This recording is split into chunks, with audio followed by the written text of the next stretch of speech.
The good mum myth, a trap dressed in lace. Motherhood, it's sold to us as a rosy dream, a hallmark card filled with unconditional love and blissful fulfillment. But what about the darker side of this picture-perfect image?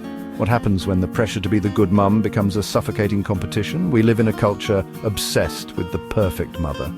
She's effortlessly juggling a career, a spotless home, and perfectly behaved children. She makes gourmet, organic meals from scratch and never raises her voice. She's a myth, of course, but this mythical creature casts a long shadow over real mothers. This is where the work of René Girard comes in. Girard, a French philosopher, developed the concept of mimetic desire. Simply put, we learn to desire what others desire. We imitate each other, often unconsciously, in our quest for the same objects, achievements, and even identities. And when it comes to motherhood, this mimetic desire can become fierce. Trapped in the mirror mothers, mirroring mothers. Motherhood, in many ways, lacks clearly defined paths for recognition. Unlike the corporate ladder or the world of academia, there are no promotions, no publications, no tangible markers of success. This lack of external validation makes mothers especially vulnerable to mimetic rivalry. We become fixated on the choices of other mothers, measuring our worth against their perceived successes. Suddenly, every decision becomes a competition. Breastfeeding versus formula, sleep training versus co-sleeping, public school versus private school. Each choice becomes laden with social significance, a way to signal our status as good mothers. We fall into a trap of comparison, constantly looking over our shoulders instead of focusing on our own unique journeys. The organic arms race, carrots, kale, and competition. This competitive mimicry extends to every aspect of motherhood, even something as seemingly simple as food. Organic, sugar-free, gluten-free, free-range, locally sourced. The list of dietary restrictions and requirements grows longer by the day. Feeding our children healthy food is undoubtedly important, but it has also become a battleground for status-seeking mothers. The pressure to provide the perfect diet for our children, free from any perceived toxins or impurities, fuels a kind of organic arms race.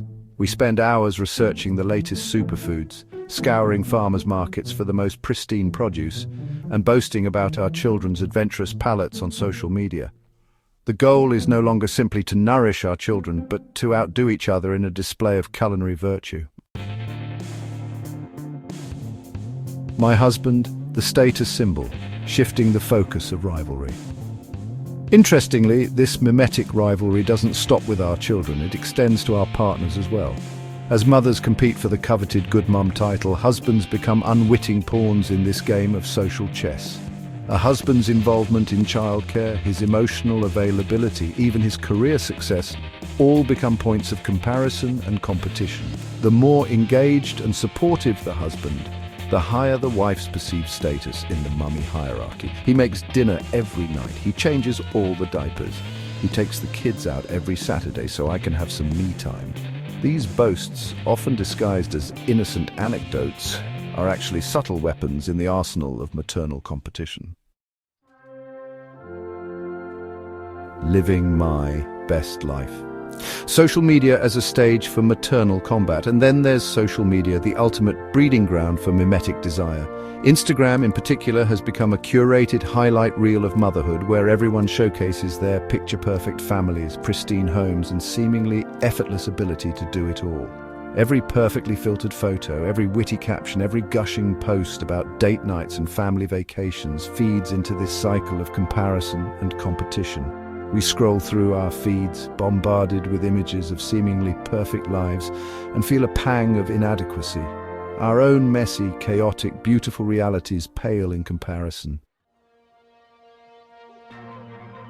The silent war passive aggression in the playgroup. This relentless pressure to measure up, to outdo, to present a flawless facade takes its toll.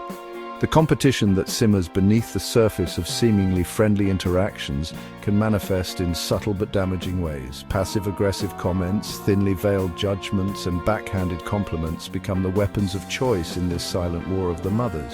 Oh, your little one is still using a pacifier? We decided to go with a more rigorous preschool program. I can't imagine letting my child watch that much television. These seemingly innocuous remarks can carry a hidden sting, undermining confidence and fueling insecurity.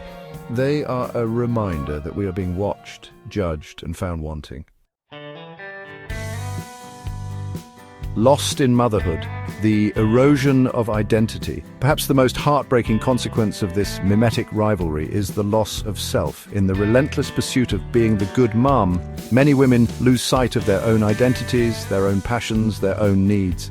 They pour every ounce of energy into their children, their homes, their partners, and in the process, they forget who they are. This loss of self can be slow and insidious.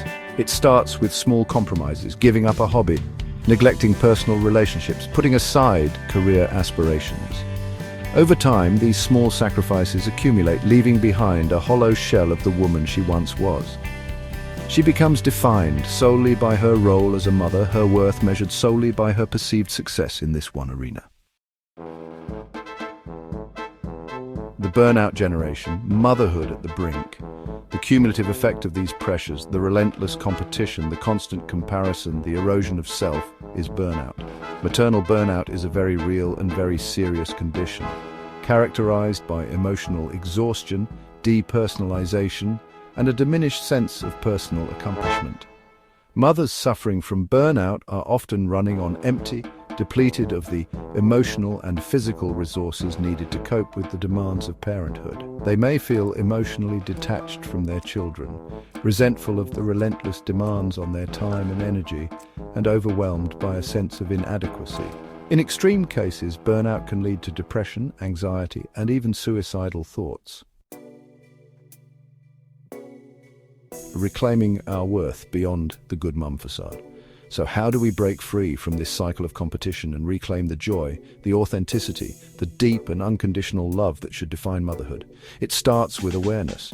We need to recognize the insidious nature of mimetic desire, how it shapes our thoughts, our choices, and our relationships. We need to reject the unattainable standards of the good mum myth and embrace the messy, imperfect, beautiful reality of our own unique journeys. We need to celebrate our individual choices, support each other without judgment, and recognize that true fulfillment comes not from outdoing each other, but from nurturing our own authentic selves. Motherhood is not a competition. It's not about winning or losing. It's about connection, about love, about guiding our children to become kind, compassionate, and authentic human beings. And we can't do that if we're constantly looking over our shoulders, comparing ourselves to others and striving for an impossible ideal. It's time to redefine motherhood on our own terms with grace, compassion, and a healthy dose of self-love.